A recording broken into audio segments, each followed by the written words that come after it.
What's going on, everybody? We are back with the Real Bodybuilding Podcast, episode number 17, and we took a little bit of a hiatus. Luke Sandow has been busy with the Olympia, and I was doing some cottage stuff last week, so I took a week off kind of. So I apologize for that, but we're back, and I got a special guest that I have been wanting to talk to, Mr. Branch Warren. Why don't you say hello? What's up, Fouad? How are you? Thanks for having me on. I'm good, man. I'm glad to have you. You came down to guest pose at my show about a month ago, or actually back in May now. Mm-hmm. Back in May, and we talked about politics for 3 days straight. There wasn't very much.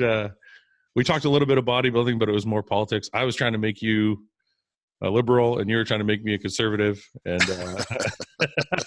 and Seth was there too, and we had you guys kind of double team me, and I think I'm more conservative now than I've ever been. So there's hope. Yeah, there's hope. Now, you know the best part about that was, today I think it's the same way in Canada as it is in the States. Is if people have a difference of opinion, they like demonize each other.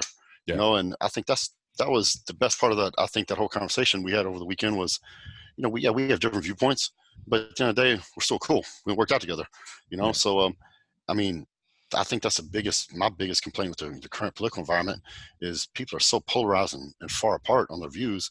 There's no tolerance for a difference of opinion. Yeah. And that's not healthy for anything. I agree with you 100%.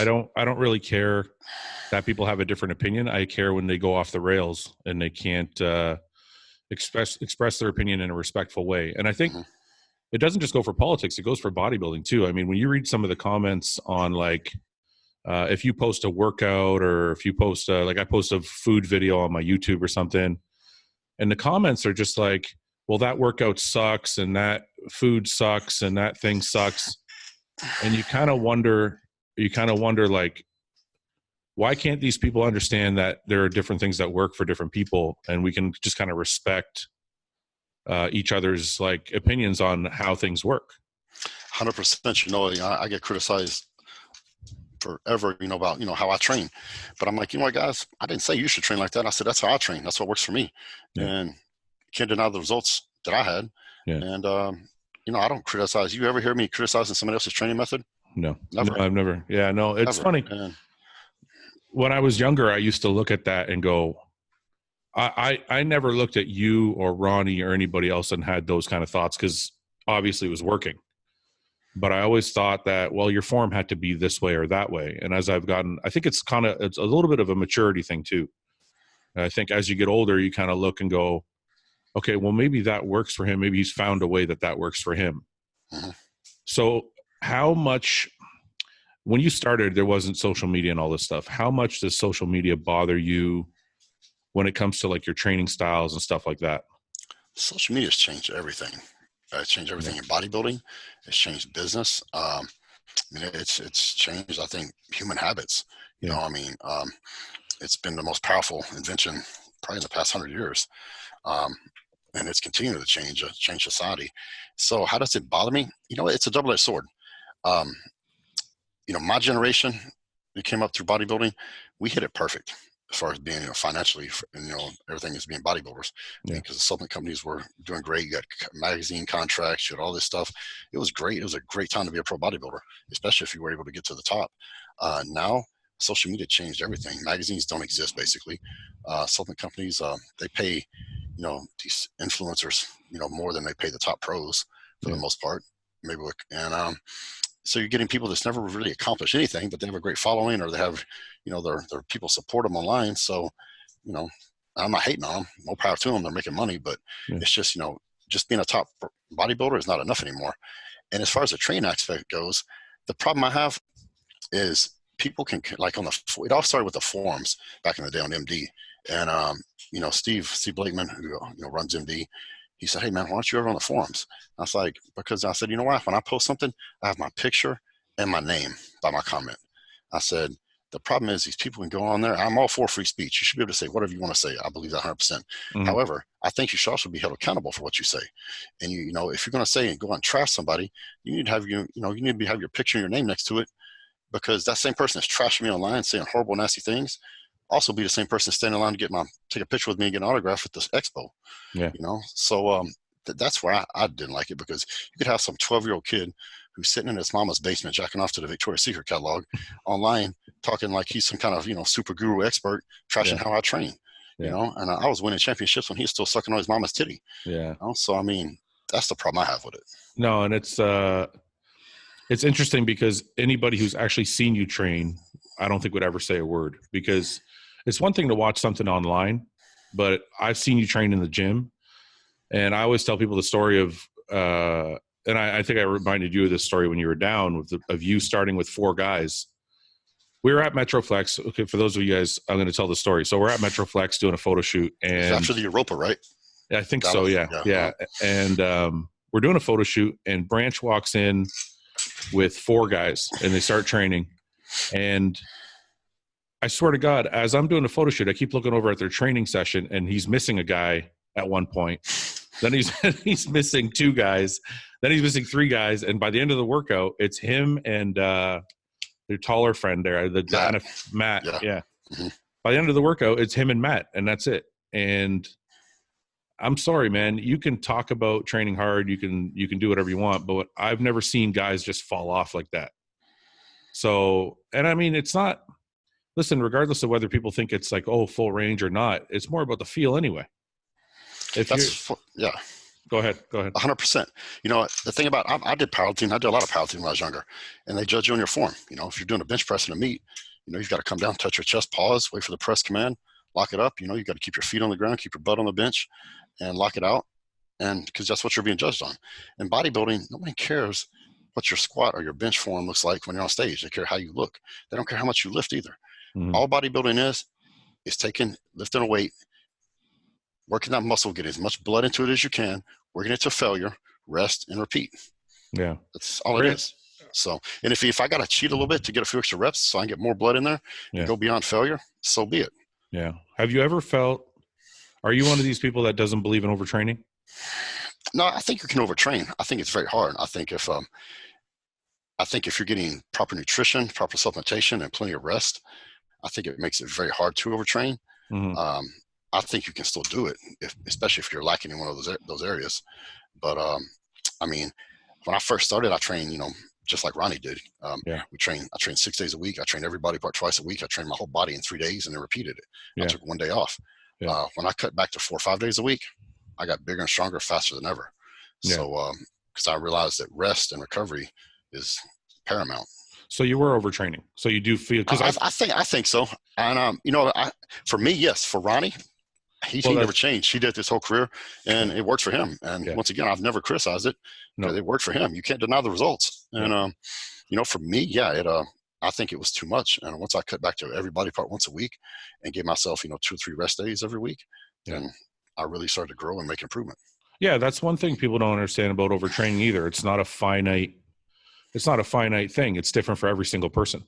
Mm-hmm. Like you said, Ronnie can go 2 days, twice a day, 6 days a week with heavy poundages, and he's fine. But for the average person or for other people, it's not going to work. Correct. So what's going on right now? I'm sorry if I don't know, but are you officially retired? Or are you not retired, or taking a break, or what's going on? I'm retired. It's been, you know, I guess March of 2016 was the last time I stepped on stage with Untitled, and haven't done a show since then. I've tossed around maybe coming back, you know, especially that first year.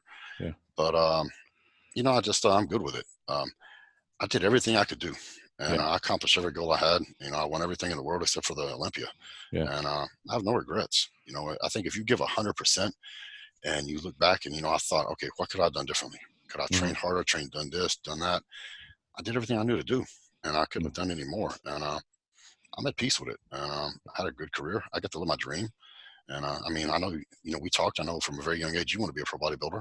Yeah. And you had the opportunity to live that dream, make it a reality. So I got to do the same, and you know, I moved on now with business. And that being said, I'm still very much involved in it. I promote several contests. You know, I just got back from a tour in China. I did a tour in Europe early in the year. You know, I'm going back to Europe next week, and so I'm still very much involved with it. But you know, it overlaps with my business. You know, so and trying to give a little bit back, because to a sport that's given me so much. Yeah. Can I ask you, I have a couple questions out of what you just said. So first, they're kind of both long. I hope I can remember both. I'm going to write one down.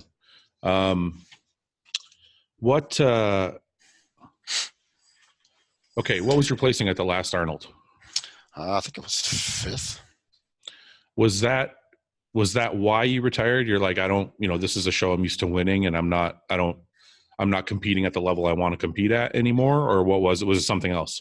Combination of those things. I turned 41, I think, the week of the Arnold, and I intended on being retired by 38. At 38, I was just kind of still in my peak. So I just kept going. I was having fun. I loved it, and I love training, and I love competing. So the year before, I almost won the Arnold, and I got second to Dexter, and I thought I was going to win, actually. Yeah. I think that's only the second time in my career that I thought I was going to win a contest, and I didn't. Yeah. That being said, Dexter looked great, and I was the first one to congratulate him, man. But it was a close contest, and I still thought I should have won, but it's cool, I mean, we always think that, right? Yeah. So that's just that champion mindset. But for this 2016, I think I just gotten, I can't remember, my place in 5th or something at the Olympia in 15. So I got ready for the Arnold, and the whole time I'm training, it was a struggle. I was doing everything we had always done it, and my body just wasn't looking the same. You mean it was it a struggle just because of the way you're looking, or was it painful? Like, were you having aches and pains, or? Not really painful. Of course, we always have aches and pains. Yeah. I mean, show me a pro bodybuilder that ain't got aches and pains. Yeah. I mean, all of us. That's just nature of the sport. Yeah. But nothing severe out of the ordinary. So it's just my body wouldn't respond, and I think age gets everybody sooner or later. I mean, Ronnie lost. I mean, I think Ronnie lost to Jay because he just got old. Yeah. Age got him. I mean. Yeah. And wasn't he like 45 or something like that? When he's in his 40s, and I think age finally just caught up to him, and that's why Jay beat him. And no disrespect to Jay or anybody else, it's just the way it is. And with me, it just wouldn't happen. And I fell from I go from winning the show and being first and second on a pretty regular basis to I fell to 5th. I got beat by a bunch of young guys, and I was like, you know what? I didn't know that's going to be my last show. After the show, I went to the room. I talked to Trish, and I said, I think this is it. I said, I want to go out on my terms. I still want to be one of the top guys, and I don't want to hang around and, fall way down and kind of get forced out, So I think that hurts your legacy. And we've all seen athletes in other sports, and even our sport, they stay around a little too long, and they go from being the top to falling down. I mean, I'm going to use Ronnie as an example.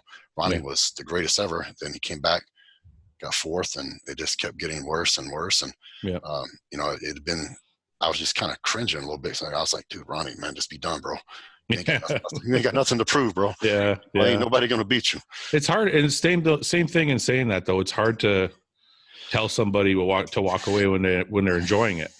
It's, because inside, I still had that same fire and drive in me. Yeah. That always did. I mean, but you got to be realistic and look at your physique and say, all right, my body, I'm 41 now. My body's not reacting the way it always has. I'm not looking the same, even though I'm doing everything humanly possible to get the same results. It's not happening. And I'm starting to go in reverse a little bit. And so you got to make a hard decision. Okay, do I want to continue and, suffer the consequences, or do I want to exit on my terms and go out where you're still one of the top guys? And that's the decision I made. Look, fortunately, I was in a position where, I knew from the time I was 38, 39 that, I wasn't going to compete that much longer. So I was in a good position where I could step away and, move on, start another chapter of my life. How many shows do you think, I don't know if you want to answer this, but how many shows do you think you should have won that you didn't win? Because okay, anybody who's had a long enough career has a few of those moments where they're like, I know I won that show, but for whatever circumstance, I didn't get it. I can think of 2 or 3 on my own, right? So do you have a few, like 1 or 2, like you said, you thought you beat Dexter? Do you have a couple others in your head that stick out that are like, I think I know I won that show? Oh, for sure. I think another show I thought I should have won was in 2006. It was the San Francisco Pro, San Jose Pro. I forget what it was called. It was a week, I think, after I just got second at the Arnold Classic. And I think Dexter won that year. And which was fair. It was, I was good with second, because it was my first big show, and I was good with that. And I went to that show the next week, and I looked the same, and I got second to Gustavo. He beat me, and I was like, to this day, I still think I should have won. It was a small little show, man. Not a lot of money, but it don't matter. It ain't about the money and all that. It's about winning the show. I was so pissed. I mean, I left, and of course, I never act like that on stage, man. But I got my I was so mad. So man, I should have won that fucking show. and fast forward, how many years is it now? I'm still like, I should have won that show. I know. I think the other one was the most bitter, sweet moment ever was at 09 Olympia. To Jay. Jay came back his all-time best. I think it's his lightest body weight at Olympia ever. I came in at my all-time best, and I was better conditioned than him. He was bigger. Yep. And it's just one of those things that I thought I could do it. I wanted to do it. Is that a show? Is that a show that you think you won, or is that a show that you think was just too close to call and they gave it to him because he's Jay, or do you think he really beat you? I lost for one reason. He's bigger. He's taller. Yeah. That's it. I mean, if I was 3 or 4 inches taller, I would have won. Yeah. But the Olympia's about being massive. Yeah. And unless for somebody like when Dexter won it the year before, Jay was way off. Oh yeah. And there was someone else that was the year I did it. I was there. I remember seeing the Jay. And it was fair.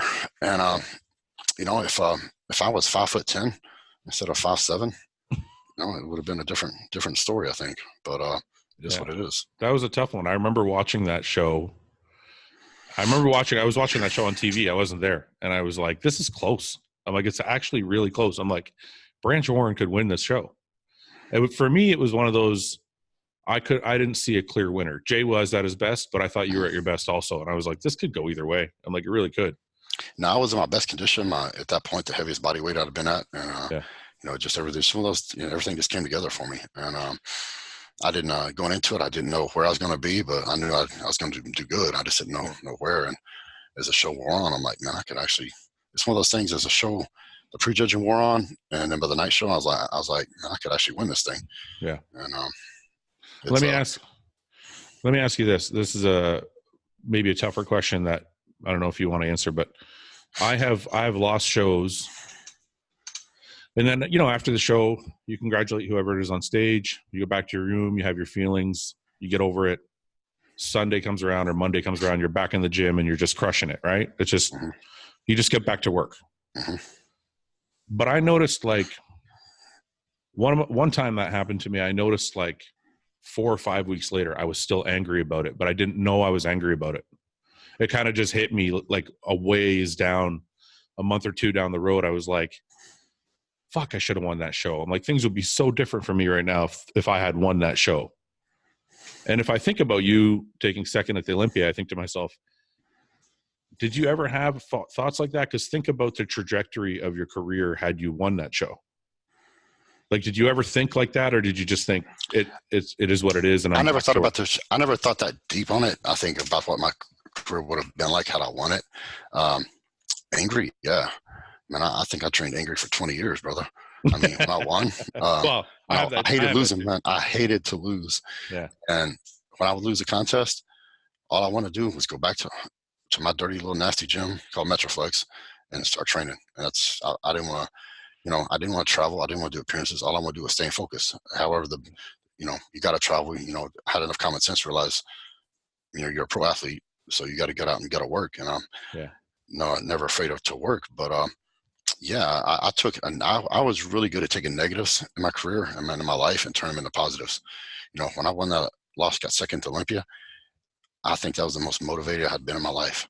Because this dream I'd had since I was a young boy, I was like that close to making it happen. And second place in the Olympia is the worst place in bodybuilding. I know. I agree with you. It is the worst place. Yeah. And it's better to get freaking fifth than second. Yeah. So I went back and I trained like a fucking madman, the whole year. And, consequently I ended up winning a couple Arnolds because of it, and so a lot of other shows. But and I never brought the O home. But yeah, it's even when I would win, I never took time to enjoy it. I remember winning my first Arnold Classic, and we celebrated that night. The next day, I was over it, man. All I want to do was go home. I had some responsibilities, had to do some shoots and things like that. Yeah. All I could think about was I want to get on the freaking plane and go home and start training for the Olympia.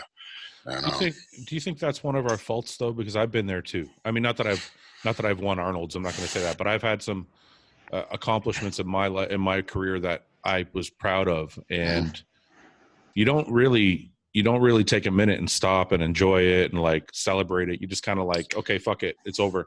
No, that's what drives you to be better. I think it's the same thing as if you ever, I bet your entire career you've never looked in the mirror and been like, damn, I look awesome.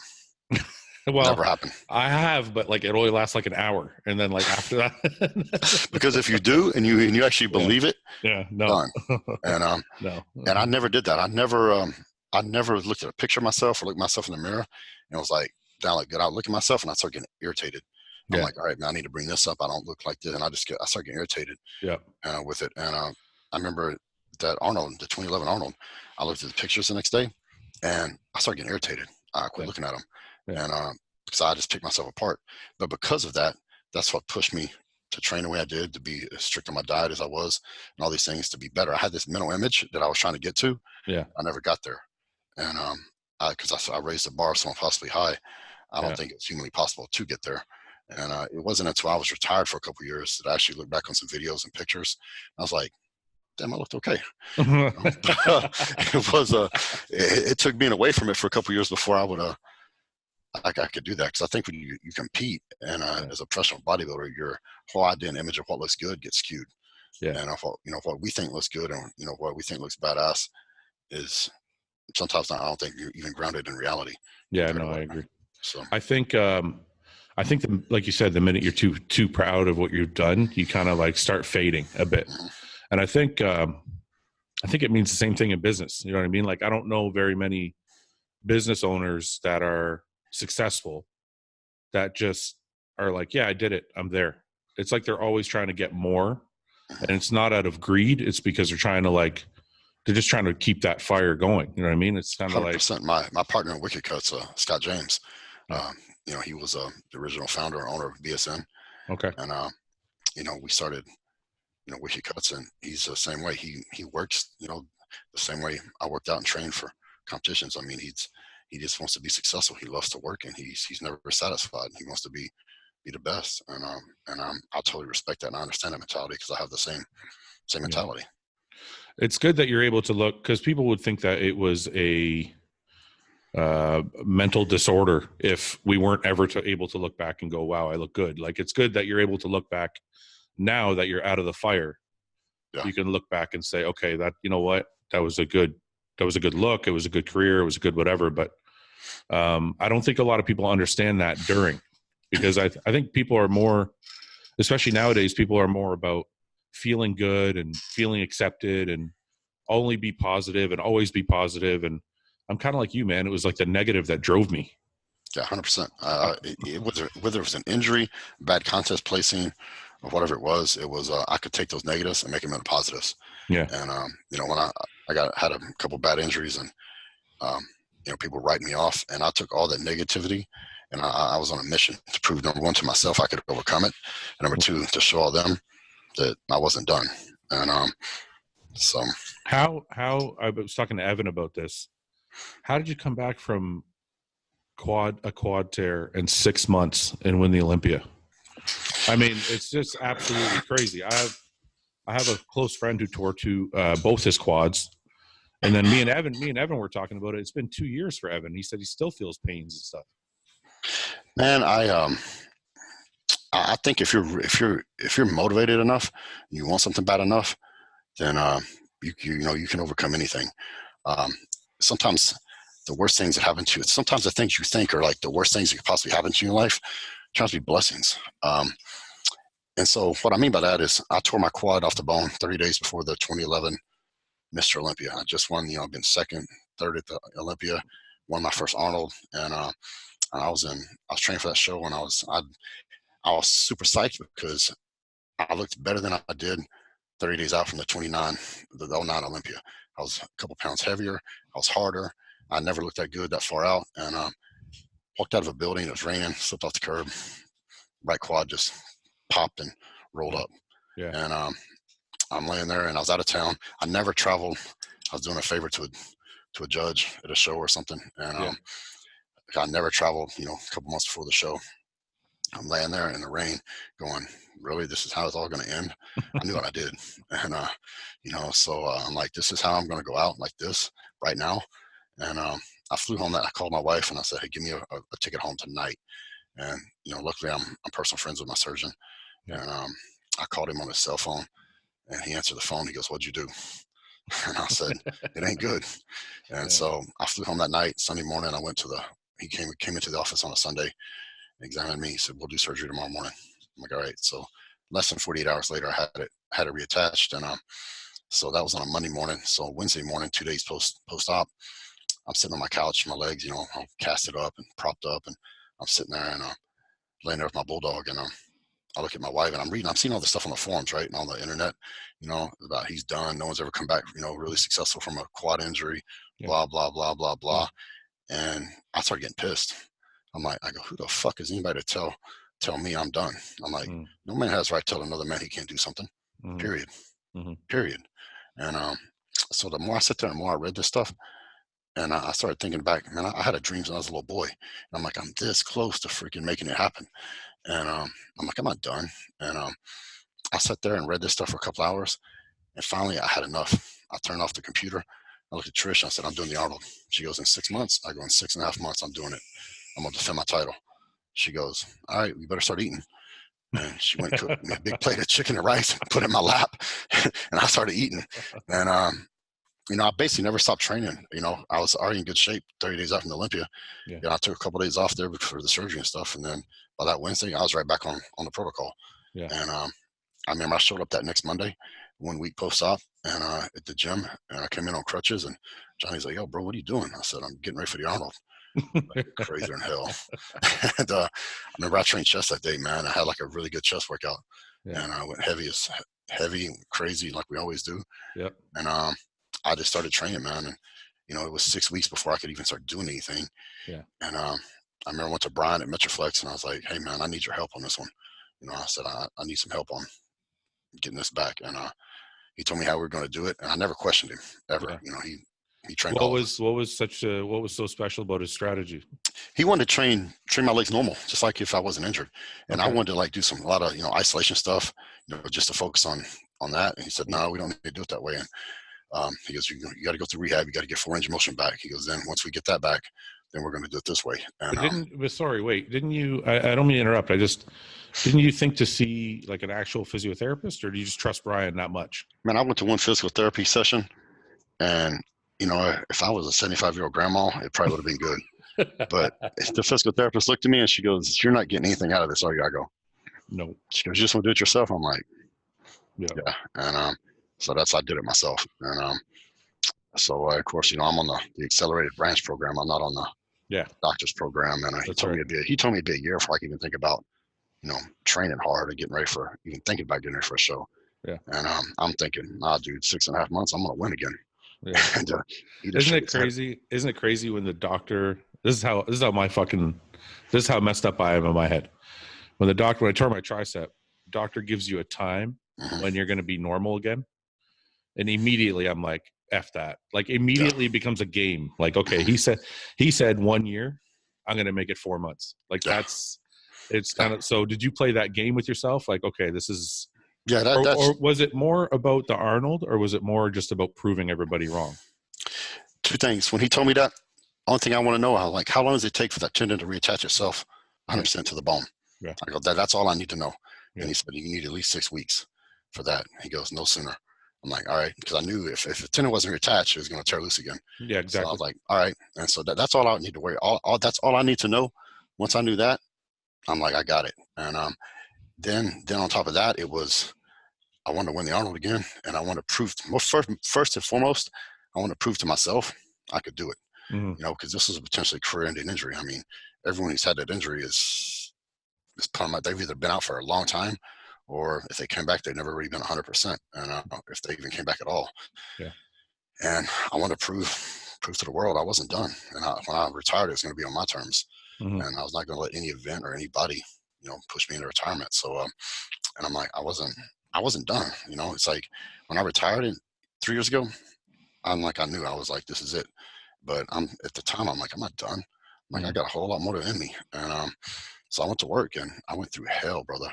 I mean, I was doing stuff I probably shouldn't have been doing for 8 or 9 months. And, but I didn't give a damn. I remember my first leg workout, I had 145 plate on one side of the leg press, and I barely did 10 reps. Yeah. I'm shaking like a schoolgirl on prom night. And, I just, I did it. I barely got 10, and I racked it. And I'm sitting there, and I'm just like raging. I'm so mad. And I'm like, and Brian's like, of course he's the ultimate motivator. And so, he pushed me even harder than I probably would have pushed myself. And I just put my faith in him, and man, we trained. And I didn't know until I was 30 days out if I was going to be able to compete successfully. And I knew I'd be able to compete. And at 30 days out, I remember I posed after a workout. I looked in the mirror, and I'm like, I can do this. Yeah. It's like I thought I could, but at 30 days out, I'm like, then I believed it. I'm like, all right, I can do this, and I can do it successfully. And I did it. And looking back on it, it was a blessing. Yeah. But I'm glad I went through it, because it made me a stronger person, and the self-confidence you gain from going through something like that and overcoming it. Yeah. It gave me the self-confidence. I'm like, man, I can, anything in life that comes my way, I believe I can overcome it. Yeah. I got a question for you about that, actually, is, okay, so going back to the Olympia, you said you took second and it made you angry and you were back to work. I thought of people like Victor Martinez or Nasser El Somebody, or people that have come close and should have won but didn't win, and it kind of I don't want to say it ruined him. I mean, Victor still competed after that, but his career was kind of never the same after. And Nasser also, his career was never the same after. It kind of felt like that was his peak. Where do you get is there something in your childhood that allows you to have the mental strength? Because everybody knows it takes physical strength and there's work ethic and all that, but there's a mental aspect that a lot of people don't realize that it really is what's driving you. True strength is mental. True strength comes from in here. If you're strong in here and you're strong up here, the outside will come. So where does that come from for you, though? I think it comes from how I grew up. I had this conversation yesterday. Show me a pro athlete that comes from a rich family. Any sport. Doesn't happen. Whether it's bodybuilding, MMA, boxing, football, baseball, basketball. Show me an athlete that comes from a rich family. Doesn't happen. Across the board, most athletes, especially great athletes, come from very poor backgrounds. And I was no different. And I grew up, not to go into a bunch of detail, but I grew up really poor. And I didn't want to live like that. I didn't want my family, especially my children, to go through what I went through. And so I was bound and determined to succeed. And bodybuilding is what I chose. I wanted to be a pro football player, but at 5'7", I realized real early on I ain't gonna be a pro football player. How sorry to interrupt you, but you skipped over a lot of detail that might be extremely interesting. How poor are we talking? Because I was poor growing up too, but how poor are we talking? My mom used to make my clothes. Yeah. Man, so I grew up in West Texas, right? And on a cattle ranch. And so my father left us when I was, 13, 14. And so we lost our ranch, and we lost everything. It was just me and my mom. We had a car. That was it. No house, no home, no nothing. Wow. And I went to work at a car wash, making extra money, and going to school. And we got a place, and we moved to the Fort Worth area. And we just I knew I learned as a young boy, life ain't easy, man. Life ain't fair. And like I say, ain't nobody owes you a damn thing. And I found out that the hard way. Yeah. But if you work hard, you can have anything you want. And I learned that too.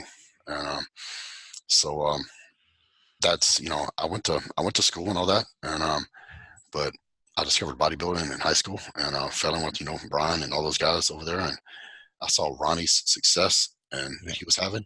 Yeah. And I'm like, man, I can do this. And what appealed to me about bodybuilding, the one thing I hated about football, I love being on a team. Yeah. If you had one guy that wasn't giving 100% or wasn't paying attention, we lost the game. And I used to get so angry. I'm like, man, what's wrong with this freaking people, man? I'm like, we got 10 guys out here killing it. This dude is over here with his thumb up his butt, and we lose the game. And a bodybuilding, it's on you. Yeah. And that like really appealed to me because, you know, I saw very few people that wanted to win as bad as I did. And, you know, and plus I think a lot of it's because they didn't come from my background. You know, to me, failure wasn't an option. I had to succeed in life because I didn't have no safety net. Yeah. I didn't have nobody to help me out or nothing else. I'm helping my family out, you know, as a young man. So I had to succeed, and I wasn't going to fail. Failure was not an option. Yeah. And so I learned, you know, because of my background, I learned if you work hard, you can be successful. Mm-hmm. And so in that gym, you know, hard work is what everybody did. And I just tried to take it to the next level. Yeah. You know, my theory was what I told myself early on. I beat some kids when I was, 18, 19 years old. And I was winning open contests when I was 19, you know, Mr. Texas and things like that. Yeah. And the reason I won is because I worked harder than they did. Yeah. I know because some of these guys trained in the gym and I outworked them in the gym. And I realized, man, these guys are actually probably more gifted than I am, but I beat them because I outtrained them and I was more strict on my diet and all these things. And so I learned early on, if you give 100% and don't let nobody outwork you, eventually you'll win. Yeah. And that's how it all took shape. Can I ask you about, because I see your videos all the time. You're always, okay, first of all, I know you love guns and you love shooting and you love doing like the obstacle course stuff. Did you ever have any aspirations to be in the military? Man, I did. I was going to join the Marine Corps out of high school. And I didn't know, college. I wanted to go to college. And so my thing was like, I was going to join the Marine Corps and, take the GI Bill thing, pay for my college. Because I'm thinking, I had good grades, actually. Yeah. I had good, test scores and all that. I could have got into, some really good colleges. And, but I didn't have the money. And I didn't want to, go to college and have a $100,000 debt or something. When I'm like, to me, I'm like, I don't have $1,000, and 100,000 to me was like, might have been 10 million. Cause I'm like, how the hell am I going to ever repay that? Yeah. So, I was like, all right, man, I'll join the Marines and do that. Well, my father came in town. I guess he heard about it and, he talked me out of it. He served in the military and my father was much older when I was born. So you still had a relationship with your father? Kind of. Not much. Yeah. We went a long period of time. We didn't speak, but he came in town and because he served in World War II at the very end in the Pacific over there, and so I didn't know about it until I was much older. He never spoke of it, but I think I was a surprise whenever I was born. But he told me, he taught me out of it, and I was like, well, you went. He said, and I think that's one of the things I regret a little bit. Why? Because man, I think people in general, maybe I should speak for myself, but I think if you give some public service, in some way, shape or form, I think it makes you appreciate your country and what you have. Yeah. This country is giving me a lot and giving me mostly opportunities. And those opportunities are there because a lot of men and women, paid the sacrifice so we can have these opportunities. And I've traveled around the world, been to almost 60 countries, and there's countries in the world where you don't have these opportunities.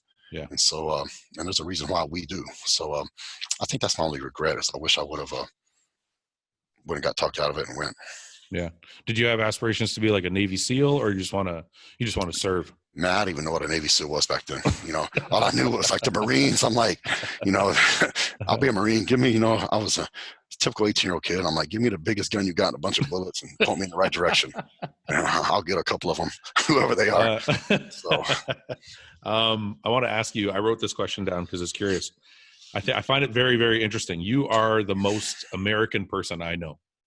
Okay. Like out of everybody I know, and it's not derogatory. It's actually, I'm envious of the level of pride you take in your country, but also the way you carry yourself. Cause I think it's one thing to be patriotic and say, I love my country and carry on a flag and whatever. But it's another thing to really be able to explain why. And I don't think a lot of people can do that. So anyway, you're the most American person I know. And when you travel to a place like China, how does that feel for you? That was a great trip. We were there for, 10, 11 days. We went all over, multiple cities and had some they love bodybuilding there. Some of these seminars we had were, I don't know how many people there. There were 1,000+ people. Yeah. And it was really great, warming. Chinese people were awesome. I've made some friends over there, and it was really, really good. The government, though, they're not free. I mean, they control the internet. I mean, they control social media, Facebook, Instagram, Twitter, these things you can't get over there. Yeah. I think they monitor all the web traffic. I think you got to watch what you say in public, on phones, what you post, and this kind of thing. There's cameras everywhere. I think they have that facial recognition technology. Yeah. So, you do something wrong in the street, there's a camera, and they know who you are because they got that facial, recognition stuff. Yeah. So, I think they have a social credit score. Like we have a financial credit score in the West. I heard about that. That's crazy. Like the better stuff you do, the higher you're like. Yeah. You take your parents to see the doctor, it gives you points. Yeah. If you speak bad about the government, you lose points. And if you fall below a certain point, you can't buy airline tickets, you can't get train tickets, you can't travel. I mean, it's just it's kind of crazy, man. Yeah. You go to a place like that and you realize, that's what I tell people. U.S. has got problems. I'll be the first to tell you that, right? We got problems, man. Yeah. But when you travel the world and see other places, you should, before anybody starts criticizing what we have here in the States, travel the world and see how the rest of the world is. Yeah. You come home and you're like, this place ain't so bad. Yeah. Did you feel that way? We still have civil liberties and civil rights and a level of freedom that most of the world doesn't enjoy. Yeah. Now, okay, I understand government-wise. I mean, that was for sure. I knew you were going to say that, but you love the people. But what about like how is like American branch doing with like Chinese cuisine? So Johnny was with me, Johnny Jackson. So we're both with Gas. We've been there for 10+ years. Yeah. So we went there, and I knew the first day we arrived in Beijing, and they picked us up, and I knew they were going to take us to probably take us to a traditional Chinese, place. So man, they picked us up, and we drove like an hour and a half, and we left the city. Mm-hmm. We're in the woods. Okay. Like for real. then it turns into like a dirt road. I'm like, man, what the hell is these giants looking at me? It's like, where are we going? I'm like, I don't know. Yeah. We pull up to this thing. There's like dogs running everywhere. It don't look like a restaurant. Yeah. It's dirty. Yeah. And one side there's dogs in the restaurant. What the fuck? It smelled, and I'm like, what the hell? And I'm thinking, nope, I'm not eating because I ain't getting sick. We're gonna be here for 11 days, and I don't want to be And so they brought this creature out and put it on the table, and I'm thinking, Johnny's looking at me, and he's like, "Yeah, what do you think that is?" I'm like, "I don't know." I asked him, and so they said something in Chinese. I go, "Man, what's that?" And they're like, goat or sheep or lamb, I think. They said goat, then they said lamb, I think. Yeah. I'm looking at it, and he's like, "You think that's really lamb?" I'm like, "I don't know. It might be Fido, bro. I don't know." But they had that and had a lot of other stuff. I didn't know what it was. Did you end up eating? Yeah, I did have a little bit, and it was okay. It was, I think it was lamb, but Johnny got sick, man. Did he really? We were leaving there. We got down the road, and we had to pull over, and he was. Why did they? I don't understand. Why did they take you to such like a shitty place if you guys are the guests from out of town? Well, I mean, it's not shitty to them. It's like that's what they eat, So it's not. No, not the food. Not that the food was shitty, but you're saying it's like kind of a dingy place. Well, yeah, they told me. They said, man, celebrities come here and all these famous people or something. I'm looking around going, man, this looks like some redneck East Texas shit. But I don't know, man. It was different, definitely an experience. And then I think the next day they took us to another place, more of a traditional Chinese restaurant where it's a big round table. Yeah. And then there's a circular round thing in the middle that spins, and they just bring all this food and put it out there. And I ordered some chicken and rice. Because at this point I'm like, all right, I got to eat, man. One thing you learn when you travel, bodybuilders, no matter where you're at, they all pretty much eat the same. Yeah. We eat chicken, rice, potatoes, fish, oatmeal, eggs. It's all kind of doesn't matter where you're from. It's kind of a set thing. Yeah. Well, now we're hungry because we got to have some food, man. Yeah. And I ordered chicken and rice, bro. They brought me chicken feet, a chicken head, I think some chicken wings. It looks like were chopped up with a cleaver. Yeah. And there wasn't no chicken breast. To this day, I don't know what they do with the chicken breast. And I'm like, imagine they throw it away, like the most valuable, like what we think is the most. Yeah. Ask him, I said, what's up, man? I go, where's the chicken breast? Like, oh no, we don't like that part. I'm like, well, where's it at? Bring it to me. I do. So, it's just a different culture, man. I had a fish. They served me a giant fish head. It's just the head, right? A head and a tail. Yeah. They get rid of all the meat. Yeah, no meat. And I'm like, I go, man, I did a seminar. I'm like, guys, I go, reason you guys, there ain't no great heavyweight, super heavyweight Chinese bodybuilders. You guys don't eat. You're throwing away the best part. Throw away all the meat. Yeah. Yeah, you got to eat the meat, man. Yeah. And, but it was good, man. The people were awesome. And the guys that were with us, every city, especially the guys I want to say in Shenzhen, our last stop, we spent actually more days there than we did anywhere. Those crew guys were super cool, and we had a lot of fun with them. So let me ask you, you said you went to Europe also. Now, government-wise, how did you feel about being in Europe? Did you also feel like you were not, obviously you're going to be happier in America, it's where you live, but did you feel like you're being watched? Did you feel like it was like not as free? No, I think you're free in Europe. I think London, I'm real big about, I don't think the government needs to watch everything I do. Yeah. If I'm walking down the street and I scratch my nuts, I don't think somebody needs to be watching me on film. Yeah. London has cameras on every freaking street corner. Yeah. Which I personally disagree with. That's their country, so they can do what they want. Yeah. Other than that, I like the British people. They think probably closer to how the U.S. does than anywhere else. The people, that's where my ancestors came from, England and from Scotland way back in the day. And the British people think pretty much have the same kind of attitude as Americans do on most things in life. So the government, it's apart from all the cameras and all that stuff, I ain't got a problem with it. Sweden, went to Denmark. And, isn't Sweden like anti-bodybuilder? Do you have any trouble there? Never had any problem there. Okay. Yes, I know what you're talking about. I think they've got some pretty outdated laws. Yeah. And views on some things, but because don't they think like if you look like you take steroids, they can like take you to jail or some shit? They can do that, yeah. Which is to us being from U.S. and Canada, being able to let the police being able to take you off the street because how you look is just like it's insane. Insanity, right? Yeah. That I disagree with completely. Yeah. You shouldn't be able to judge anybody just based on their looks, period. But they can't do that. But I think it's mostly in the smaller villages and towns. Stockholm, Gothenburg, never had a problem, man.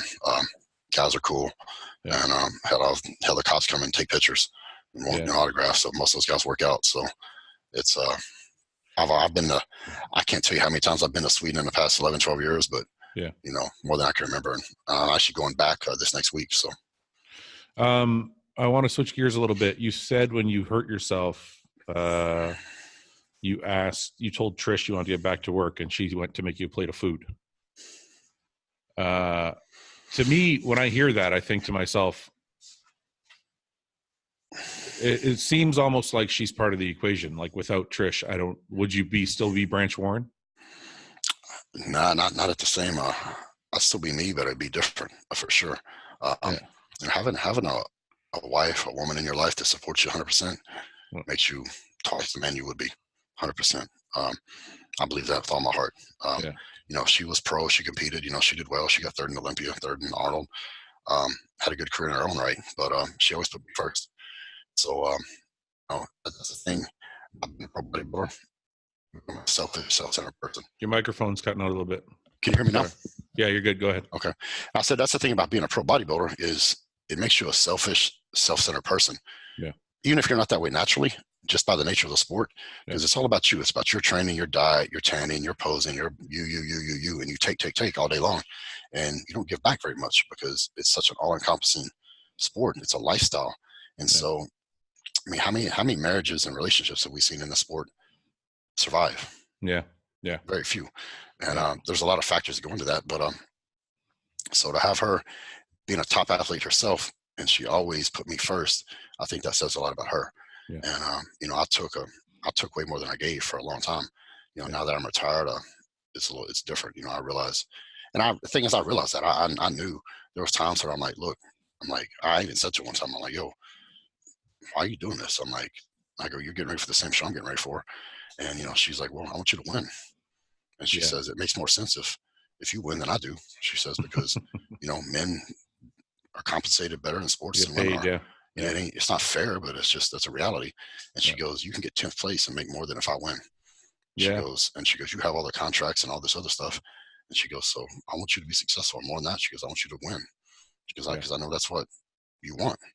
And I remember thinking to myself at that time, I'm like, man, I was so conflicted because I was like, man, I can't believe she said that. And then I remember thinking, man, I'm an asshole.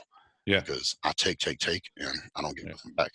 Yeah. And so after that was a factor too in me stepping away, retiring, because we had a daughter that, Faith was born. And, when I stepped away from bodybuilding and stopped competing, I became a better father and a better husband overnight. And so how, when did you, okay, so that's pretty substantial, like for her to say those things, but when did you know, when you met her, did you know she was going to be that kind of woman? Because a lot of people meet people that they want to compete. Oh, that girl competes and I compete. I think it'll be a good match. And usually those things end up being disasters. When I met her, she was 19, had a gym here in Texas, and for a number of years. And so she was a cheerleader, went to North Texas. And that's when they came out with the fitness division. Yeah. So it was pretty new. And so, she wanted to compete in that. So she came to the gym, and here's this little smoking hot night, and I was 23, 24. And, had my own gym. And one of my guys said, hey, man, you got to check out this girl just came and signed up. I'm like, yeah. So in a little bit, I went back and checked her out. And a couple weeks later, I was like, you're going to be my wife one day, right? And she looked at me like I was crazy as hell. And she left the gym, bro. And my buddy was like, oh, that was good. Way to go. And, Mr. Casanova. Smooth. That was real smooth. Yeah. So anyway, over the next 6 years, I guess, we became really good friends. And she was on a trip with me. She'd meet me her own room. Your mic again. Your microphone. Hear me? Yeah, you're good. Go ahead. Okay. No, so we would go on trips together, and but she'd never stay in the room with me. I had to get her own room. And so wait a minute. So you guys would go on trips together as a couple? Nah, just like as friends, Oh, okay. And, okay. I mean, she used to work at this when she's going through school. She was a waitress at this high-end steak place in Dallas, and I was like, hey, I'll come up. I'm gonna come get you after work. We'll go out. And she's like, all right. So we'd go out, but we just go hang out and have fun. But I couldn't get a good night kiss. Yeah. And so fast forward. Did she know you're trying to get a piece? Oh, of course. Yeah. But she was just like, I just want to be. You're in the friend zone. Yeah, of course. And it was finally I got mad one time, and I go, what the hell? And she's like, I'm not gonna just be one of your girlfriends. And I'm like, what is that supposed to mean? She goes, I ain't stupid. She goes, I know what you're about, and I'm a young bodybuilder, single, so it is what it is. Were you about that at the time? Oh, absolutely. but okay. Yeah, so like I said, everything happens for a reason, because had she not been like that, man, a good chance we might not have been together right now. 100%. I agree with you 100%. But because of that, I it went from like she was a super hot girl that I was just wanted, to I'm like, I respected her. I'm like, you know what, this is I started looking at her differently. Like, you know what, that's the kind of woman I want to raise my children, have children with, because she's got good morals, good values, and the things, not just about how you look. That stuff ain't important. It's about what's inside and the person you are inside. That's what's really important, and what makes you, a good quality person. She had good character and all that. And I started, over time, the way I've looked at her, it changed. And I was like, you know what, she's this one's a keeper. And so eventually, at the 2005 Europa, it was me first victory actually. She turned pro. She came to the nationals. She came to the nationals when I won 2001. Yeah. She was there, and she competed. She didn't win. Then the next year in Dallas, she competed, and I was there. She won, got her pro card, and then fast forward a couple years at the 2005 Europa in Dallas. She did something. I'm walking backstage, and she's coming from backstage, and she says, hey, I think you're going to win. I'm like, yeah. I said, I got a good shot tonight. I don't know how it's going to go. Yeah. And she goes, good luck. And she kissed me. That was the first time. That was the first time. And in the hallway backstage at the show. And I'm like, she walks off, and I'm speechless, right? I ain't got nothing I'm like, I try to talk. I'm like, can't even say nothing. Yeah. And I'm like, oh, way to go, dude. So at this point, I'm on the verge of winning my first pro show. Yeah. I don't even care. So I'm You're in a like, different place. yeah. And so I'm messaging her, I'm like, hey, I said, you can go to dinner afterwards, blah, blah, blah. That's all I'm thinking about. Right. Yeah. And so I win the show. Yeah. I can't get out of there soon enough. I'm like trying to message her, and it was like so late that she'd already, went to the house or something. And I'm like, damn it. And instead of, celebrating and being happy I just won this show, all I'm thinking about is this girl. Yeah. So we that was in August, I believe. And December that year we were married. Really? Yep. But you had such a long courtship just without any physicality. Yeah. And it was a blessing once again, because when we finally got together, I was just myself. She knew everything about me. Yeah. She knew the good, the bad, the beautiful, the ugly, all that.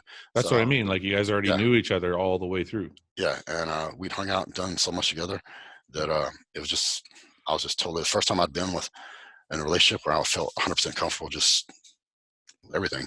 And it was just easy. I went to one of my best friends lives in New York, and I went up there to see him the first week of December.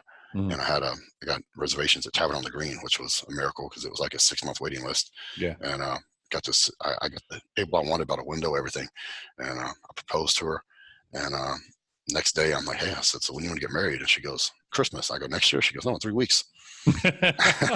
So, and that sums Trish up, man. She's you're either in or you're out. It's black and white. I was gonna say, she's like cold, and then all of a sudden, like, hot as fuck. Like, that's it. Yeah. So isn't it crazy how, like, for guys, or most guys I know anyway, if a girl's too easy, it's no good, and if a girl's too hard, it's no good. They like have to walk this line. I mean, if a girl's too easy, we'll date them, we'll hang out with them, whatever, we'll Netflix and fucking whatever. But if they're too hard, then you don't want nothing to do with them. But the one that you marry always knows how to, like, walk that line. 100%. They just give you like a little bit, but they don't make it easy. They make it hard enough to where you respect them. That's right. That's the key. Because if you don't respect them, you're not gonna get serious with them and you're not gonna stick around. Yeah. So, what's life like with a daughter? Man, it's the best thing ever happened to me. She was born February 6th in 2012. 3 weeks later, I won the Arnold Classic. And that's pretty awesome. Yeah. And then went to Australia, won down in Australia the next week. And it was the best month of my life. So she changed everything. The moment she was born, my whole world changed. Yeah. And that was the first time, I think, in my entire career that I thought about somebody else before I thought about myself. Yeah. And it changed everything. So made me a better person. And it's anybody who doesn't have kids won't understand that. But if you do have kids, you know what I'm talking about. I don't understand that. Me and Summer don't have kids, but it's something I'm always thinking about because of that exact feeling that you're talking about. Because it's just something that everybody I've talked to that has kids says the same thing. It's unconditional love. And I think you can only have that with your children. Yeah. And it doesn't matter. It doesn't matter what they do, what they say, how old they get. That's your flesh and blood. Are you guys gonna have any more or just the one? We'd like to have some more. So man, we're practicing like some mofos. It just ain't happened yet. So let me ask you a more personal question, and you don't have to answer if you don't want to. Is there any struggle that way for you because of bodybuilding, or are you guys? I mean, obviously you already had one child, so you're fine. But no, there's been never. I mean, we never had a problem with that. So hopefully soon it'll happen again. And Trisha's not getting any younger. Guys, it doesn't really matter, I guess. But so hopefully here in the next few months, next year, we'll. How old's your daughter? She's 7. That's a long gap between kids. True. Yeah. But, that's something I think looking back on it, we were talking about that the other day. It's like, I wish we'd just gone right ahead and had another one. Yeah. But I was in the, prime of my career. Yeah. And I didn't want to take it, you got to take a few months off. But it's okay because you got to think of it this way too. Your first daughter, your first child can help take care of the second child and they'll bond that way. True. Like I have a really close bond with my sister. She's the oldest in our family and she's 13 years older than me. Mm-hmm. But I have such a close bond with her because she took care of me most of the time when my mom was busy taking care of the other kids. I think when you have a big gap like that, you don't fight as much. You're closer. If they were a year or 2 years apart, they're going to fight, so because it's just, they're so close. But so hopefully soon we'll be welcoming a new addition to the family, I hope. I want to try and patch in a third person because I had a little game yesterday, if you don't mind. All right. If you don't mind. I played a little game yesterday, and the people online guessed who was going to be on the show, and I told them whoever guessed could come in and ask you a question or two. All right. So I'm just going to patch this person in, if you don't mind.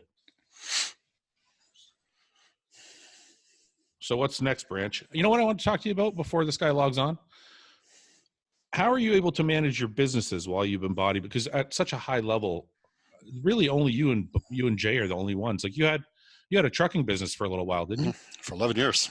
Yeah. How do you manage to be, you guys drive me crazy. Jay is at the top of the game. You're at the top of the game, and you're managing to handle these businesses while you just crush everything. For me, I'm just one of those guys. I got to be busy. If I'm not busy, I don't do well. So, bodybuilding, I was fortunate enough to do really well, have a good career, but one injury, it's over, right? I mean, it's any athlete, doesn't matter what sport you are. I mean, you're driving to the gym and you get in a car wreck, it could be over. Yeah. And what are you going to do? So unfortunately, even if you're a top pro, you can do well, but it's not like you're making baseball or football money, Yeah. So you're not making 20 million, 10 million a year, 5 million a year, some crazy stuff, So, when bodybuilding's over, it's going to be over. You're going to be still relatively young. You've got a whole lot of living left to do. So, for me, and because of the way I grew up and my background, I never was confident putting all my eggs in one basket, especially with just bodybuilding, because I knew that I had a finite period of time and my career was going to be over. Yeah. So that's why I always had another business. I had a gym when I was younger. And then when me and Trish got married, she worked for a freight forwarding company, logistics company. And so I knew I had two of my really good friends owned a company like that. And so I was pretty familiar with it. And she did sales. So I got the company started. She did the sales, and we just took off from there. And it was a blessing, because then what I was able to do, the business took off. Yeah. Within the first year, yeah. And that paid our bills. Yeah. So all my money I made from bodybuilding, we just saved, and that's a good feeling, and especially when you compete for 15 years and you're done and you're like, okay, I got something to show for it. Yeah.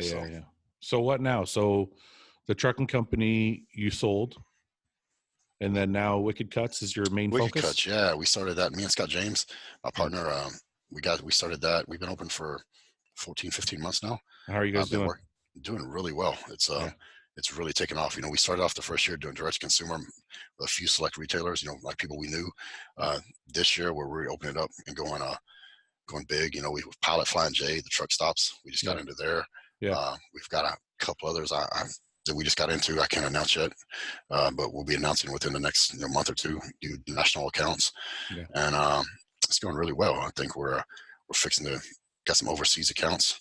Yeah. We're fixing to start distributing too. So we just did the deal, and it's really starting to book for it. And you told me 3 years ago I was going to be selling beef jerky, I'd have laughed at you. But it's actually, from my background and what I do, it's a perfect fit. Yeah. And Scott pitched it to me, and so I thought about it, and I was like, what? It's cool because it's still, it's have beef sticks and stuff that have 15, 16 grams of protein. Yeah. They're a perfect fit for bodybuilding and fitness. Yeah. But we have other flavors in general that mass market. Yeah. So, with bodybuilding supplements and things like that, you got this little bitty sliver of the population you're marketing towards, and there's like 1,000 companies literally that are fighting for this little scrap. Yeah. With beef jerky, pretty much everybody. It's not a vegan. That's right. We have beef jerky, turkey jerky, bacon jerky, and we have some other stuff in the pipeline we're coming out with.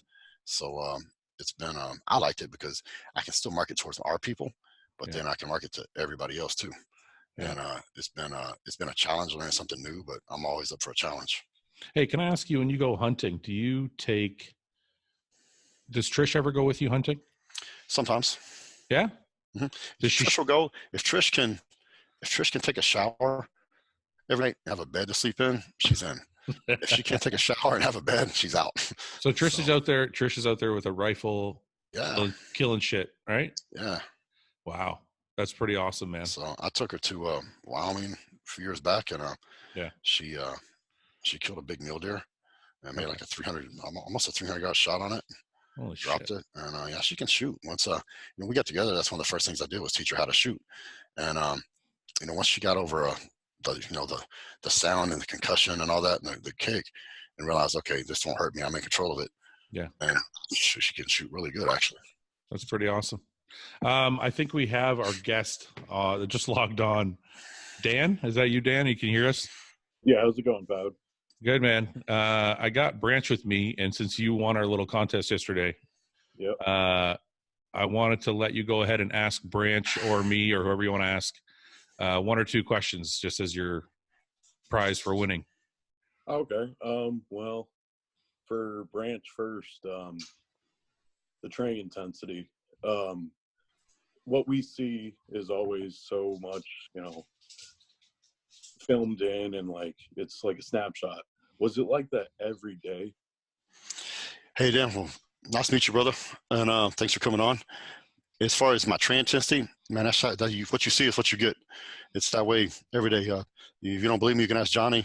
You go to Metroflex one day down in Arlington, ask Brian and all the guys in there. It was that way every day. We used to laugh because after a show, we'd always say, all right, man, we're going to cut it back a little bit and go easy for a couple of weeks. Never happened. And, there was days we came in and said, hey, man, I'm going to take it easy today. Well, 2 exercises into the workout, we're going balls to the wall. And so what we started doing was, if we were going to take a little downtime, we just wouldn't train together. And that'd be the only way that we'd ever have any, downtime and cut it back. Hey, let me ask you a question about that, Branch. When were your off days? Did you train 5 days a week or 4 days a week? 5 days a week. We took off Wednesdays and Sundays. Okay. So sorry, this is actually kind of important to me. Where did you put your heaviest days, like your leg day and your back day? Chest was Monday. Leg days was Tuesday. I took off Wednesday because legs is the hardest. Yeah. Then I'll do back on Thursday because I had a day off to rest and recover. I'll do back on Thursday. Friday was shoulders, and Saturday was arms because we travel a lot in the off season, and I'm doing appearances, guest posing, which is mostly on the weekends. Yeah. And it doesn't matter where you're at, you can find a gym to train arms. Didn't you ever feel like your legs and back were too close together? Not really. No, didn't bother you? Didn't bother me. Okay. So, we want to train legs early in the week, Tuesday, because that was a priority for Johnny. And, me was my upper body. So I want to train chest and everything on Mondays. And then, back was his strong point. That was the area I had to bring up. Yeah. So it just worked. Did you ever deadlift? I never saw a lot of videos of you deadlifting. Dude, I deadlifted so much I can't even remember. Why isn't there any videos? I see videos of you squatting. I see videos of you benching. Most of those videos were shot real close to contest. And as we got closer to the contest, we didn't deadlift. Oh, okay. Okay. Sorry, Dan. I asked like 5 questions in your time. Oh, that's great, man. Yeah. Go ahead, man. Really well. And then the other thing is eating in the off season. Obviously now I'm off season, so I've got that kind of question. But were there days that, like, for me it's allergies. My allergies act up, and I just have a really hard time getting the food down. Was it always easy for you, or did you have a harder time? Eating, I have a big appetite, so I like to eat. That's the thing about when I got married to Trish. She likes to cook. I like to eat. So I was like, man, this is going to be all right. And, to grow, you got to eat. So is it hard? Yeah, there was times, even though I like to eat, especially when I was younger and I was really trying to grow and pack on the size, I had to force myself to eat. I remember staying up till like 12, 1 o'clock at night to get all my food in.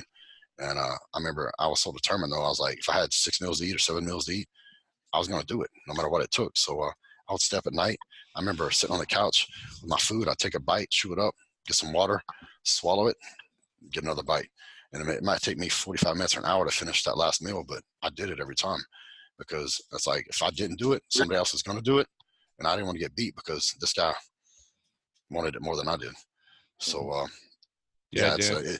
bodybuilding, like I explained to you this way, it's a lifestyle, and you're pretty much gonna be miserable most of the time, brother. If you have dreams of being a world champion, because in the off season, you're going to have to eat so much that you're going to be miserable. And you have to train balls to the wall. Then pre-contest comes around, you're going to be starving because you're on that pre-contest diet and you're doing cardio and you're training at even higher intensity. So life, you're going to be miserable a good portion of the time. But if you can come to embrace it and love it, then it's the funnest thing in the world. I loved it. In the beginning, it was hard, but then I came to embrace the whole process, and it became a personal thing, a challenge where I could push myself, to be better and better. And you enjoy to learn the process. So it's still the hardest thing to ever do, but I came to embrace it and I loved it. Yeah. I think, I was up last night just like you said, I was up last night till 1 a.m. trying to get in my last meal. And I think people just forget.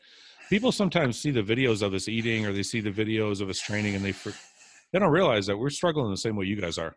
It's not like, I've never had a full off season where I'm like, oh, this is a breeze. It's not. It's like you're stuffed, you're nauseous, you're bloated. You're like, I don't want to eat again. I'm like, I literally could wait till tomorrow and just be done eating, but you can't do it that way, man. It just doesn't work. So it's like Branch said, he's 100% right. There's not very many times where you're happy, but the way I found my happiness was when I do get those meals in, I feel accomplished. So it's almost like, instead of using the word happiness, it's the word accomplishment. Because every time you go into the gym and you have a workout in mind and you crush it and you really leave everything there, you get that sense of accomplishment. It's like that instant gratification of, I just crushed that leg workout. I couldn't have done another rep. Or I got all 7 meals in today. I almost barfed 3 times, but I did it. It's like, it's all about like a sense of accomplishment every single day. And you just day after day after day until you nail the whole off season kind of thing. Right. So that is absolutely correct. And, when I'd get all that food in every day, and those days when I struggled, and there was more days than I could remember, when I did it, I was like, I got it in, man. Scratch one day off the list. And and that motivated me. I'm like, I did it yesterday, I did it the day before, I did it the week before. I'm gonna do it today. I'm not gonna not do it. And that's how champions are made. That's what I kind of tell people. You have to stop thinking of the off season as like a 6-month thing. Just think of it one meal at a time, one day at a time. Okay, today I'm going to get in 6 meals. These are my meals. Once you nail them, you have a sense of pride, and then you want to feel that pride again. I don't like feeling guilt. I don't know how Branch feels, but if I miss a meal, I feel guilty, and I don't want to feel that guilt. So I would rather feel the pride of knowing I did what I said I was going to do. So that's what kept me fueled through an entire off season. Is I want to feel that way every night when I go to bed. Okay, I did everything I was supposed to do today. Check. Let's start tomorrow the same way. It's just very, very small goals lead to like that ultimate goal that you're looking at down the road. So, you have any other questions before we let you go for the day? That was great. Thank you, Fouad. Okay, man. I appreciate you logging on, man. Thank you very much. Actually, I'm sorry. I have one question for you. Yeah, go ahead. How long did you work with Chad Nichols? He's currently coaching me. I worked with Chad from 2005 to 2008, I believe. Okay. Yeah, I got my pro card with him, and I got my first Olympia qualification with him. Okay. And the only reason I left Chad is not because I didn't think he was good enough. By the time I had reached the Olympia level, Chad had like every pro on his roster. And I was probably on the bottom of that totem pole. And I kind of needed a little more attention. That was all. It wasn't a matter of how smart he is or anything like that. So you're definitely in good hands, man. Chad's a genius. Awesome. Thank you, man. Yeah. All right, brother. Thank you very much for logging on. Thank you. All right, man. You have a good day. You too. Okay. All right, man. Thank you for that, Branch. I appreciate it. Absolutely. So what's going on now? What's next? You're just Wicked Cuts. Is there any other businesses on the horizon? Wicked Cuts is my main focus right now. Of course, I've got my show coming up in Dallas, October 26th, Texas Legends. Yeah. So it's a show expo. We have multiple events. We have jiu-jitsu, CrossFit, powerlifting, as well as the NPC show with all the divisions.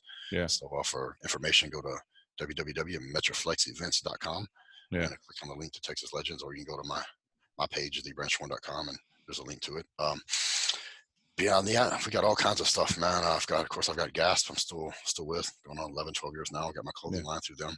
We got some cool signature stuff coming out here for the fall, the winter. And what else we got going on? Of course, Cage Muscle. I just did a page takeover for them all day yesterday. Okay. And all kinds of stuff. So I've got some cool stuff going on with those guys over there. And then what else? Wicked Cuts. We've got some cool products I mentioned earlier. We've got a new product coming out, a Carolina Reaper. So it's what's that? It's gonna be super hot, brother. Like hot as in spicy as fuck, or hot as in like super gonna make awesome? You sweat, bro, when you eat it. So I already sweat when I eat anything anyway. So no matter. I do too. So it's actually, I don't like spicy food because, as a bodybuilder, I don't know about you, but I eat pretty bland most of the time. Yeah. And but there's a lot of people that like spicy food, my wife being one of them. Yeah. And so, we have a volcanic jalapeno, which is really hot. Okay. But there was actually crazy people out there that said it wasn't hot enough. So we got something for them. All right, cool. Listen, I had a million questions. Look, these are all the questions I had. I had all these questions written down. I think we covered some of them just organically, just talking, but I had some quick hitter questions I wanted to ask you before you go. So, because hopefully you'll come on again another time because we can get through more of these questions 100%. I actually have. But all right, let's get through some of the quick ones. So, for those of you guys who don't know, at the Arnold Classic, all the athletes stay in the Doubletree Hotel, the Hilton Doubletree, and they always have these cookies when you come in, and they always have them at the desk and all this shit. So that now you know the backstory. So Branch, after you win an Olympia, how many Doubletree cookies are you eating? Man, when I was in China, we stayed at the Doubletree, and I killed some cookies in China, brother. I went down to the desk and I got a whole handful more and took them back to the room. I think because of that very reason, because when I would check in, you go to your room and they have these hot chocolate chip cookies. Yeah. I don't have a sweet tooth, but the one thing in life I love is like hot, still moist chocolate chip cookies. I would get so mad, I would throw them down the hallway because I couldn't have them. So I was in China and we stayed at the Doubletree, and they had them in the room, and I'm like, they were hot, still warm. Yeah. And I ate one. I was like, I'm getting some more. All them years I didn't get to have none. That's right. I got a whole handful. Yeah, man, you deserve it. I remember how that was fucking torture. Those fucking shit. You come in, you come into the fucking hotel, you're starving, you're on this strict carb load program, and they're like, "Do you want some cookies?" And I'm like, "Get that fucking shit out of my face, man! I can't." One year I did. I took them. I was so mad. I got in there and I smelt it as soon as because I think your smell gets heightened or something when you're dieting. Yeah. And I could smell it as soon as I walked in the room. I got so irritated. I was starving, and I walked over and I grabbed it, opened the door, and I just flung it down the hallway, slammed the door, and Trish just looked at me and shook her head. Okay. What is your favorite movie? Braveheart. Yeah, I could see that being I thought you were going to say, what's that movie? American Sniper? No. Yeah, Chris Kyle and all that, or Lone Survivor. Lone Survivor, that movie. Yeah. I thought you were going to say that movie, but okay. Those are both Texas boys. Yeah. So, what's the lift you're most proud of? Do you have a lift that you're like do you deadlift one day or squat one day when you're like that's just stuck out in your mind? Golly, I'm trying to think. That's a good question. Well, I don't want to ask you how much you bench because it's just stupid as shit. Yeah. But I think every bodybuilder has a day where they lifted and they were like, that was a good fucking lift. Man, I think the one that sticks out is probably a leg workout I had. Yeah. And back in maybe, I think it was 2011 maybe. Yeah. 2010, 2011. Yeah. And it was, so I've got a thing when I train, like I never sit down, right? If I sit down, it's just to wrap my knees or something. I'm back up. I never sit down, never lay down. It's just a pride thing, I guess. And man, we trained, and it was in the summertime, and I'm gonna say it was about 110 outside, and so that means it was triple digits inside the gym because there was no AC. Yep. And we were training for the Olympia, and it was on one of these crazy ass workouts that actually Brian was putting us through. Yeah. And we started with leg extensions, 50 reps. We started with squats, 10 reps, and it went back and forth, right? 10 sets of this shit. The last set is like, I got to do like the stack on the extension for like 20, 25 reps, and then 10 reps of 500 pounds on the squat. And I'm like, how the fuck do you do that? Yeah. Right. So and we've been doing this same workout for a few weeks now and building up to it. Yeah. And so that day it's like, I remember I did it. Right. And I didn't do it, but I actually did more reps because I was just fucking, psycho crazy maniac. And, and I did the squats, and instead of doing 10, I think I did like 11 or 12. And then we did hack squats, and we outside did lunges in the fucking heat, all this crazy shit, and did hamstrings. And I remember that's the only time that I can remember in my entire career I like laid down afterwards. I had taken my shirt off. All I had on was a pair of shorts and my boots, and I lost like 6-7 pounds of water that workout. Yeah. But not only did I, and we've been doing that workout for several weeks, And, if you start doing something like that, at first it kills you. Then if you do it every week, you get better at it. Yeah. And now I remember not only did I do it, everything, but I exceeded everything, because Brian was the best motivator ever. Yeah. And he would set the bar impossibly high for you.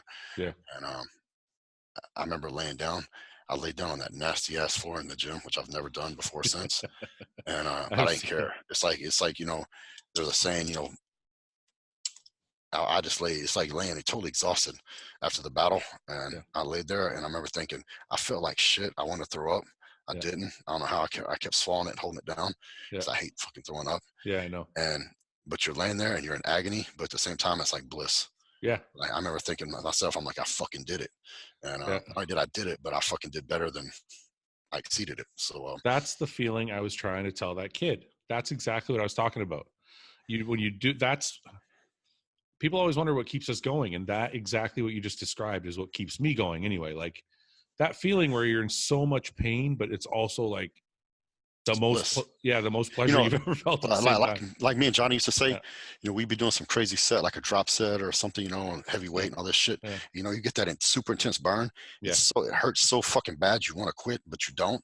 Yeah. And you just keep going. And if you can push through it and you stop, you get this feeling, right? This like warm feeling that goes through your body. Yeah. Yeah. And like Johnny used to say, he said, it's almost as good as it feels almost as good as a nice piece of ass. And I was like, almost.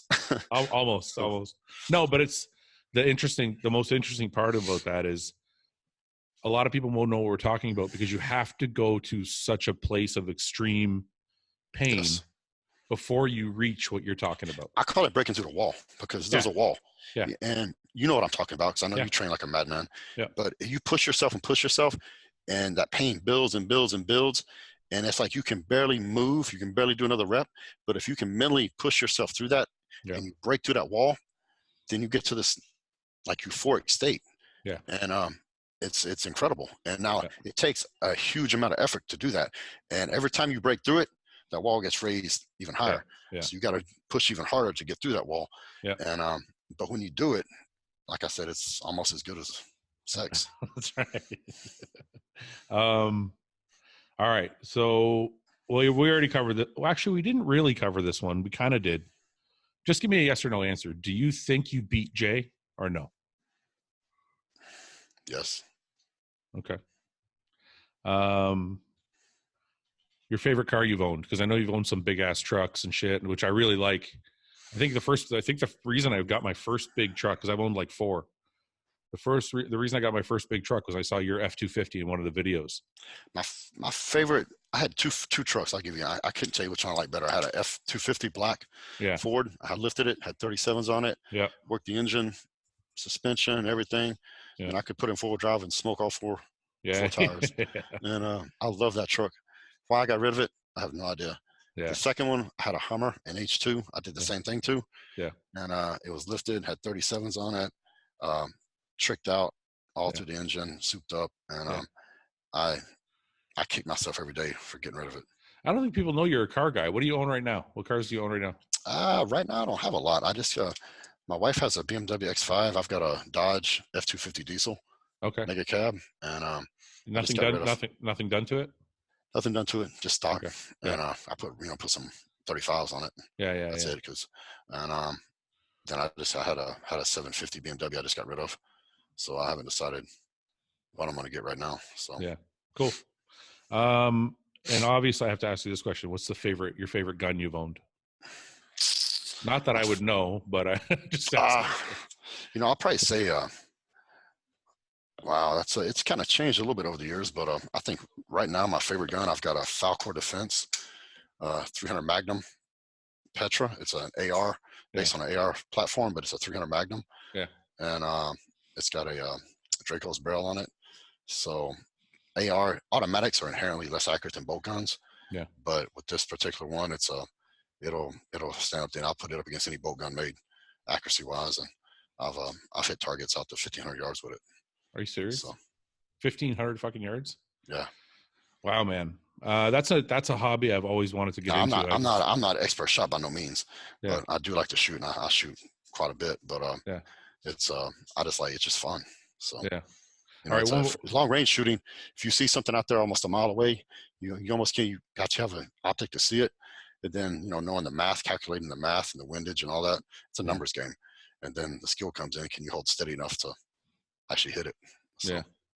I have one more question for you. And I feel like I can ask you this now because we're friends. And just answer me honestly, okay? Do you think I beat you at the 2014 Europa?